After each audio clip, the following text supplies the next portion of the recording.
perusahaan komputer, gaji saya udah gede loh waktu itu. Waktu itu UMR baru 1 juta, gaji saya udah 7 juta. 2008 bangkrut saya. Omset 60 juta di bisnis itu, yang ditilep 200. Semua kredit saya total itu ada 84.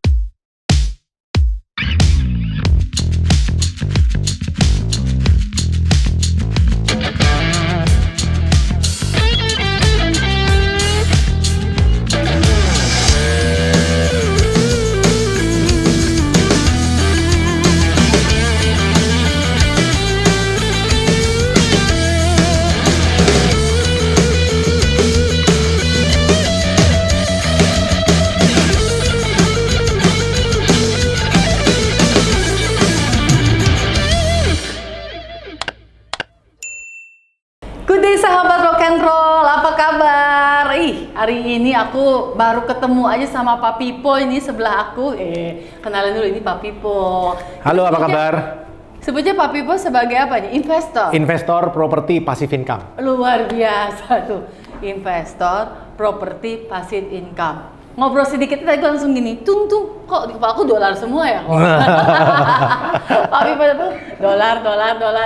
Amin. Nah, karena Pak Pipo ada di sini, di Entrepreneur Rock kita mau ngebahas banyak tentang bagaimana menjadi kaya lebih cepat. Oh gitu nggak? Bisa. Luar biasa nih paling. Saya lebih ke arah sharing, ini bukan ngajarin. Sharing pengalaman yang sudah dijalani. Iya, jadi Pak Pipo mau sharing, karena sharing is caring. Jadi mungkin nggak sesuai teori-teori ekonomi atau keuangan ya, mungkin ya. Tapi sesuai apa yang sudah saya lakuin. Iya, karena sebenarnya praktisi jauh lebih kena, karena melihat apa yang terjadi di lapangan. Iya, pokoknya di lapangan seperti ini kondisinya. Jadi kadang tidak sesuai idealnya. Pokoknya sahabat Rockland stay tune terus karena Pak Pipo akan bahas tentang tadi investasi. Oke, kita lihat yang satu ini dulu.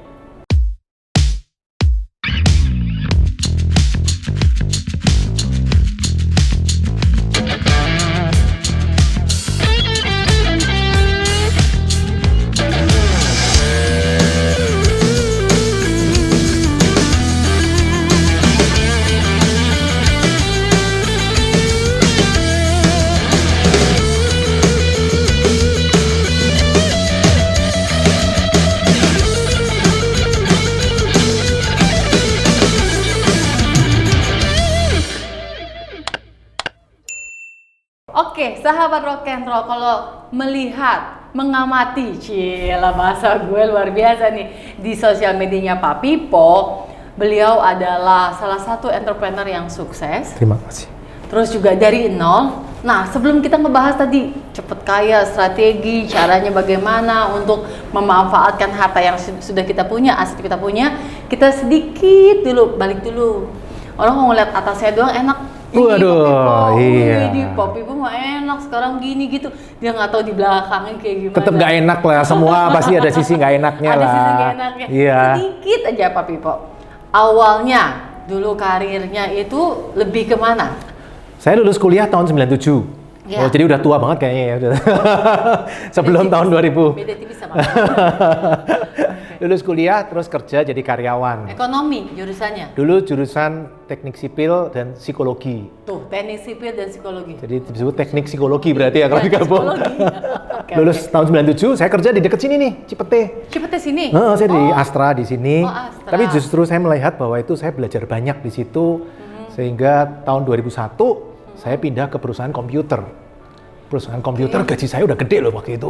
Waktu itu UMR baru 1 juta, gaji saya udah 7 juta. Itu di zamannya gede banget. Wah, kalau makan di pinggir jalan itu nggak mau, nanti lidahnya gatel.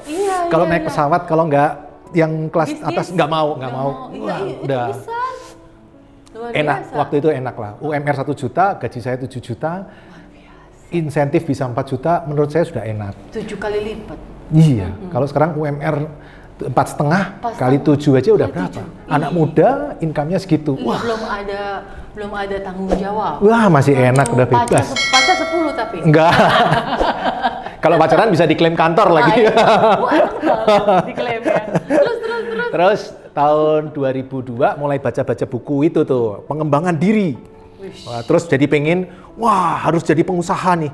Kalau jadi karyawan nggak bisa kaya-kaya. Dulu mikirnya gitu ya, sebenarnya menurut saya salah sih. Menurut saya sih mau karyawan pengusaha sebenarnya semua bisa kaya, tergantung cara memanage uangnya. Iya. Nah, tapi waktu itu saya berprinsip harus jadi pengusaha.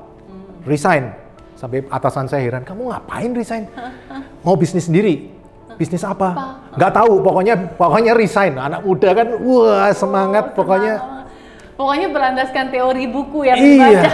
Oke. Menurut saya itu konyol sekali. Makanya kalau sekarang ada teman-teman yang pengen resign, saya selalu ngomong perlu persiapan loh ya, jangan sembarang resign loh. Setuju aku. Ya, nah tahun 2003 saya mulai bisnis sendiri itu 16 Januari 2003, mulai bisnis sendiri. Bisnis sendiri semua dijalanin. Dari tadinya manajer IT, manajer perusahaan komputer, sekarang semua dijalanin. Mulai dari alat pertanian, pengering baju, jualan popok bayi, jualan piring melamin, sikat gigi elektrik, baterai, kipas, semua. Sales. Ya semua, pokoknya jualan. Apa lu gak ada? Palu gak ada, apa lu mau gak ada. ada. Jadi menurut saya itu salah kalau menurut saya. Salahnya adalah harusnya kalau dari komputer, saya bikin bisnis yang sejalur. Kalau kalau nggak related itu mulai dari nol lagi. Jadi itu kesalahan besar sih menurut saya. Jadi kalau teman-teman yang pengen bisnis sendiri, saya selalu saranin mestinya kamu cari yang related. Jangan buka jalur baru lagi, terlalu overconfident itu bisa. Tapi uang sekolahnya mahal dan lama. Itu repotnya. Uang sekolahnya mahal itu maksudnya untung atau ruginya? Ya, banyak ruginya sih, rugi. Nah, itu uang sekolah itu. Itu poin pertama ya. Iya. Okay. Nah, itu tahun 2003 sampai 2008. 2008 bangkrut saya. Oke. Dibohongin orang. Tuh, paling males tuh. Omset 60 juta di bisnis itu, yang ditilep 200. Ya, invoice 3 bulan nggak dibayar. Waduh. 2008 itu gede lah itu. Sangat gede itu. Aduh. Gede itu. Saya waktu itu barusan married, saya mikir gila juga ya. Terus setelah ini ngapain? Baru nikah lagi. Iya, 2005 nikah. Baru ngangkat anak orang ya. Iya. Makanya sekarang kalau lihat teman-teman bisnis sendiri itu saya selalu ngomong mesti serius loh, terutama masalah cash flow itu hati-hati loh itu. Jangan jualan-jualan aja tapi cash flow di belakang itu hati-hati. Itu pelajaran mahal itu. Mata kuliah cash flow itu 200 juta sendiri itu. Setuju, aku setuju. Makanya hati-hati. Nah dari situ justru saya mulai invest properti. Ternyata invest properti itu bisa dengan modal sekecil-kecilnya bahkan nol. Dan hari ini justru 90% income saya dari properti. Tunggu dulu, stop dulu. Bagaimana bisa tahu invest properti modalnya nol dan bisa menguntungkan? Analisanya gimana awalnya?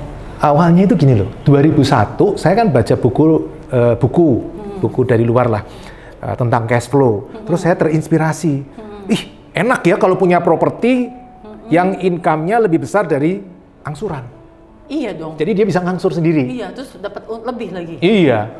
Nah, terus saya coba praktekin 2005 ketemu properti yang income-nya lebih besar dari angsuran. Waktu itu saya ketemu di Karawaci, kontrakan harganya 550 juta. Kan berarti cicilan kira-kira 7 juta lah, kira-kira.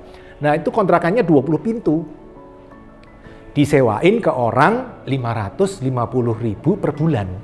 Full, jadi 11 juta. Kan enak, dapat uang 11, bayarnya 7. 10 tahun lunas kan enak. Iya, sisanya bisa buat investasi yang lain. Iya, pengennya dibeli. Masalahnya nggak punya duit. Waktu itu kan lagi palu gada, apa lu mau gua ada menjual segalanya, nggak punya duit sama sekali. Bahkan waktu itu saya masih ingat tuh mau beli nasi goreng 1.500 yang pinggir jalan tek itu aja nggak punya duit. Mikir, memang nggak punya duit ya. Kalau nggak dalam bentuk sikat gigi elektrik, ada yang kipas angin, ada yang piring melamin, kan barang-barang dagangan gitu, sama tagihan ke toko-toko, nggak bisa beli. Kan tukang nasi gorengnya nggak mau kan dibayar pakai sikat gigi elektrik gitu kan nggak mau kan. Nggak kayak zaman dulu tuker. Barter ya. Barter zaman dulu banget itu. Nah itu kemudian nggak punya DP. Nah tahun 2005 saya belajar caranya cari DP gimana ya. 2005, 2006, 2007, 2008. 2008 baru ketemu, oh DP 0 itu ternyata bisa. Bisa. Jadi sekarang ilmunya udah lengkap tuh. Cari properti yang income-nya lebih besar dari angsuran dan DP-nya 0. Kalau ini terpenuhi kan enak, beli properti DP-nya 0, income-nya untuk langsung. Iya. 10 tahun lunas. Sebenarnya yang saya lakuin seperti itu. Tapi langsung banyak? Enggak, 2008 1, 2009 enggak, 2010 2, 2011 4, 2012 4 properti lagi, 2013 saya mikir kok kayaknya gampang banget ya. Salah apa ya? Jangan-jangan salah lagi. Kalau salah kan repot, udah terlalu jauh. Iya. 2013 cuma 1, 2014 cuma 1. Terus 2015 saya lihat nggak ada apa-apa. Baik-baik aja, ngebut lagi sampai sekarang. Tapi bukannya kalau di sekarang kita apabila ada cicilan di bank, maksudnya nggak ada DP, tapi kita ada komitmen 10 tahun, kita ngambil lagi bukannya nggak boleh? Boleh. Total KPR saya, termasuk kredit KPR, KI, kredit modal kerja, kredit waralaba, semua kredit saya total itu ada 84 kredit. Walaupun kan kayak Pak Pipo kan dia nggak ada pekerjaan tetap. Kalau di bank kan minta slip gaji, apa itu gimana? Kebetulan kan saya tahun 97 sampai 2000 saya kerja di perusahaan finance. Oke. Jadi saya pernah jadi kredit analis, jadi tahu kalau mau approve kreditnya tuh ini syarat yang harus dipenuhi. Apa? Ya, itu beruntungnya orang kerja seperti itu. Jadi kalau ketika kerja itu yang paling penting bukan duitnya. Kalau ketika kita kerja jadi karyawan, yang penting ilmunya. Itu yang mahal itu. Nggak ada bisa dipelajarin di mana-mana. Betul. Saya belajar banyak dari situ. Saya belajar banyak. Oke, tadi ya aku tahu juga Pak Pipo kan tadi investasinya banyak ya, supermarket ada berapa banyak? Minimarket ada 28. Terus ban 1, ban franchise ya, atau ban franchise. Terus kos harian 3. Terus ada warteg 4. Amazing. Enak lo punya warteg itu, jadi kalau pacaran sama istri saya bisa ke warteg. Alasannya ngecek, padahal murah yang penting kan. Murah dan bisa makan. Terus ada kios sama ruko-ruko.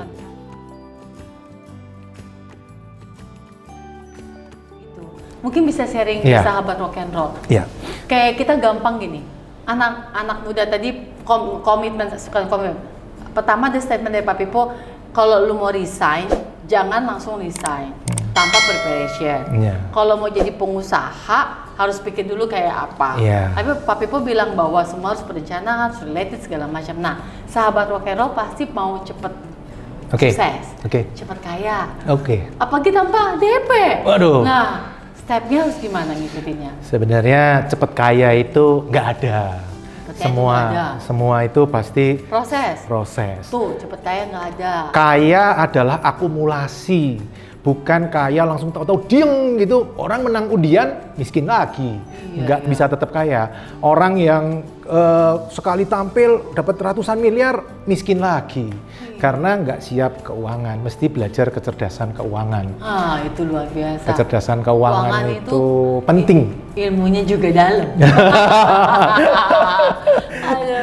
Tapi intinya adalah jangan mikir kaya cepet. Kaya itu akumulasi. Saya selalu ngomong step by step. Lebih baik pasti kaya daripada cepet dapat kaya gitu. Padahal tapi nggak lama. Oke, gimana caranya? Kalau yang saya lakuin ya, kan semua orang jalan kaya banyak tuh. Iya dong. Kita sharing nih, colong diambil pulpen sama kertasnya catat. Apa? Kalau menurut saya, mau kita karyawan maupun pengusaha no problem. Yang penting kita mesti investasi. Nah, investasi apa? Bebas, teman-teman mau invest apapun oke. Saya senangnya properti. Mungkin Mbak Farida, kebetulan properti juga ya. Mungkin ada yang suka saham, nggak masalah. Yang penting jangan terburu-buru, tergiur, cepat kaya. Kalau yang saya lakuin, intinya beli properti, cari di atasnya properti yang ada income-nya. Nah, kemudian pastikan income-nya bisa untuk bayar angsuran. Udah, mau 10 tahun, 10 tahun, 15 tahun, 15 tahun, 20 tahun pun nggak apa-apa. Yang penting dia nyicil sendiri. Bayar angsuran itu berat kalau kita yang bayar. Iyalah. Kalau propertinya yang bayar, nggak kerasa. Santai-santai, tahu-tahu sudah mau lunas ya. Iya, tahu-tahu udah mau punya sendiri. Iya. Nah, caranya gimana supaya income lebih besar dari angsuran? Supaya lebih besar dari angsuran, ada 2 alternatifnya. Apakah meningkatkan income dari properti itu atau menurunkan angsuran. Kalau menaikkan income, ya bisa dengan cara disewakan. Ya. Bisa, atau selain disewakan ada bisnis bagi hasil di atasnya. Ya, kayak saya dengan warteg. Saya dengan warteg itu 50-50. Jadi kalau bulan ini profit 10 juta, dia dapat 5, saya dapat 5. Oke, Bapak punya tempat. Ya, walaupun kadang saya dibohongin juga, saya tahu. Ya. Tapi selama masih nutup angsuran, ya sudahlah. Saya sadar diri lah. Yang penting propertinya lunas jadi punya saya. Jadi tadi selain disewakan, bisa ada ada bisnis bagi hasil. Nah, selain bagi hasil, bisa juga yang ada operatornya. Cari bisnis yang ada operatornya. Contoh kos-kosan saya. Kos-kosan saya itu ada operatornya. Operatornya yang ngerjain, yang nagihin anak kos, yang bersihin, yang listriknya mati, nanti berantem sama preman, misalnya ada yang mintain duit apa, itu dia ada yang operatornya ya kos-kosan ada. Itu? Wow. Tinggal tiap tanggal 11 menghadap saya laporan duitnya berapa. Udah, kalau targetnya kurang diomel-omelin, kalau targetnya lebih dapat bonus gitu kan. Nah, maksudnya kalau ada kosong langsung harus terisi. Ya. Bahkan dibikin harian. Harian kan pusing tuh ngurusin ganti spray apa. Tapi ini nggak sesuatu yang aneh-aneh ya. Karena kos saya kebetulan kos syariah semua. Jadi nggak ada yang aneh-aneh. Kalau cowok cewek masuk dilihat KTP-nya. Kalau beda KTP-nya nggak bisa, nggak boleh. Terus dikelola mereka setiap tanggal 11 laporan ke saya income-nya segini. Jadi bisa disewakan, bagi hasil, kemudian ada operator atau cari bisnis yang tersistem. Contohnya minimarket waralaba, terus toko ban motor franchise. Itu harus hati-hati tapi ya. Kadang orang ngomong, punya saya franchise. Hati-hati ya, pilih yang kalau menurut saya cari yang 10 tahun ke atas lah. Yang sudah pengalaman. Yang pengalamannya lebih jelas. Walaupun banyak yang ngomong, Pak itu kan profitnya kecil Pak, minimarket itu kecil. Buat saya yang penting asal di atas angsuran, udah nggak apa-apa. Saya lebih baik yang long term daripada yang langsung tinggi terus drop lifestyle. Maksudnya yang temporary gitu loh. Lagi hype sekarang ini, semua pada invest itu. Saya nggak suka. Saya sukanya yang long term. Karena saya sadar ini kan duitnya orang. Saya invest ini kan pakai duit orang, duit bank, atau duit investor saya. Nah, saya kan mesti harus balikin. Mesti cari yang aman. Kecil tapi aman. Udah santai aja. Daripada gede tiba-tiba baru malah 1 tahun stres. Kalau mau gede, bisnis sendiri. Itu nggak apa-apa, stres dah. Tapi kalau investasi, itu harus sesuatu yang tidak ribet, long term. Pokoknya nggak ngerepotin kita, ngerjain Sabtu Minggu cukup. Nggak harus Senin Jumat harus kerja, enggak. Kayak saya minimarket sekarang kan ada 28, saya masih hari ini ketawa-ketawa di sini, minimarket tetap jalan terus. Nggak ada yang telepon tanya, Pak Pipo, akuannya habis nih, terus mau beli di mana? Nggak ada, mereka jalan-jalan sendiri semua, otomatis semua. Saya nggak pusing, barang dagangan habis, barang hilang, apa semua udah tersistem. Berarti Pak Pipo sudah levelnya uang bekerja untuk Pak Pipo. Nah, amin. Jangan bekerja untuk uang. Iya kan? Pastikan uang bekerja untuk kita. Plus tambah satu lagi sekarang. Bikin uang orang lain bekerja untuk kita. Nah, itu lebih investasi. Nah, salah satunya pakai yang tadi kredit saya ini kan rakyat jelantah, kaum umbi-umbian yang nggak punya duit. Apa kabar aku ya? Nah, kalau mau invest properti, ya satu-satunya jalan beli pakai uang orang lain. Dalam arti positif uang bank. Atau non bank juga ada sih sebenarnya alternatif, tidak harus bank. Ini contohnya yang paling gampang. Nah, kita harus bisa memastikan uangnya ini bekerja untuk kita, uang orang lain bekerja untuk kita. Kita beliin properti yang produktif, kemudian menghasilkan income untuk kita. Luar biasa. Tapi aku kepo nih. Kemarin kan COVID, 2 tahun. Tadi ada sebut kos-kosan. Itu berpengaruh nggak? Pengaruh, jelas ada pengaruh. Itu gimana tuh? Yang di kos pengaruh, yang minimarket sedikit terpengaruh. Minimarket itu yang pengaruh yang perkantoran, wisata, yang traffic lalu lintas itu pengaruh. Tapi kalau yang pemukiman, perumahan enggak. Kebetulan toko-toko saya di daerah banyak perumahan, jadi relatif justru rame. Iya. Tapi nggak usah takut. Investasi pasti ada resiko. Kalau menurut saya nggak mungkin bebas resiko, itu nggak mungkin. Nggak ada. Iya, udah dihadapin aja. Selama kesalahan itu bukan kesalahan kita.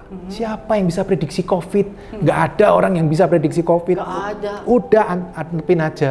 Paling nanti pemerintah yang pusing. Ya kan pemerintah kemarin keluarin relaksasi. Ya sudah, kita ikut relaksasi. Ikut ya? Ikut. Pak, bayar angsurannya tambah 2 tahun, nggak apa-apa, toh yang bayar bukan saya, propertinya. Berarti dia harus kerja keras lebih tambah 2 tahun lagi, ya sudah. Bagi saya, ya sudah, itu resiko. Kayak sekarang kan, wah inflasi lagi tinggi Pak, wah suku bunga mau naik. Udahlah, itu kalau makroekonomi biarin pemerintah yang pusing. Selama kita maksudnya baik, berinvestasi, ini ya sudah, jalanin aja. Resiko pasti ada terus. Iya, tapi lihat Pak Pipo tuh easy going banget, santai, senyum, positive thinking, positive vibes ya. Tapi tadi Pak Pipo bilang, aku awal karir tadi pernah dibohongin, ditilep. Setelah itu berinvestasi sekarang, pernah punya masalah serupa nggak yang salah ngitung, ketipu? Banyak itu mah makanan sehari-hari itu ketipu orang. Nggak 3 hari kan ngobrol.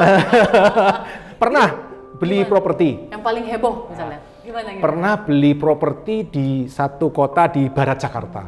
Oke. Sudah beli properti luasnya segini katakanlah ya. Sudah selesai bayar. 2 minggu kemudian orangnya telepon saya. Pak Pipo, itu kemarin saya jual properti ke Pak Pipo, tapi bahu jalan itu masih punya saya Pak Pipo. Jadi saya mau bikin kios bensin di depannya tokonya Pak Pipo. Saya mikir ini orang gila gimana sih? Saya sudah beli tanah, dia ngomong bahu jalan masih punya dia. Loh, ya kamu kalau punya dia, kamu memang benar punya kamu ya dari awal ngomong. Iya. Kalau ini kan namanya seolah-olah menjebak, ya. Kita udah beli, ya. Bisa kejadian seperti itu banyak. Bisa ada, ya dinikmati aja, dihadapin. Semua akan indah pada waktunya, gitu kan. Tadi Pak Pipo itu tuh aku dari tadi ini investor yang sangat itu banget legowo gitu ya.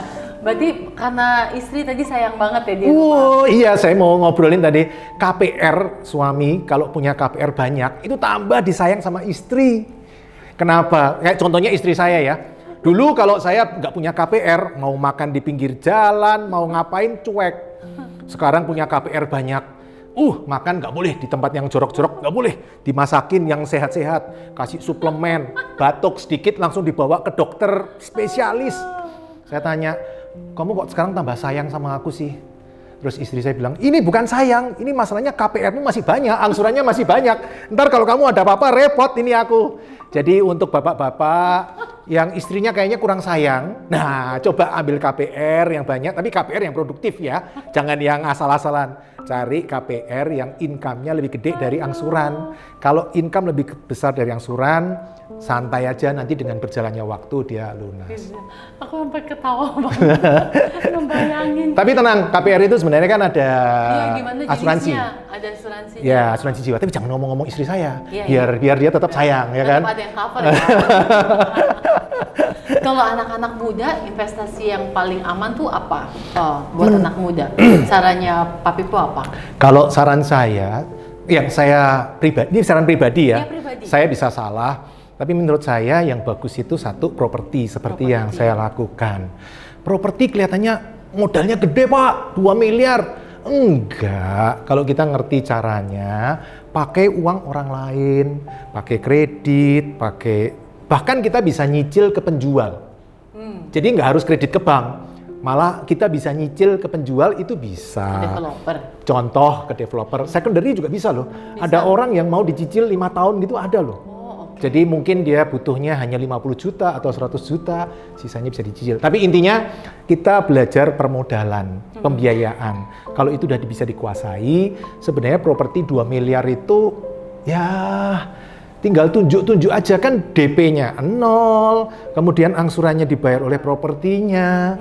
Ya bisa. Itu salah satu alternatif properti. Selain properti, menurut saya juga bisa saham. Tapi cari saham yang fundamental. Dilihat perusahaannya bagus bener atau enggak, PER-nya berapa, PE ratio-nya berapa, kemudian book value-nya berapa, terus kira-kira perusahaan ini ke depan seperti apa. Itu menurut saya. Jangan asal ngambil. Nah, jangan apalagi yang katanya. Waduh, itu. Kata teman aku lagi tren. Aduh, jangan belajar dulu. Mungkin ya 2-3 tahun dulu yang benar kayak apa bisa. Tapi kalau saya tanyain pasti bisa. properti.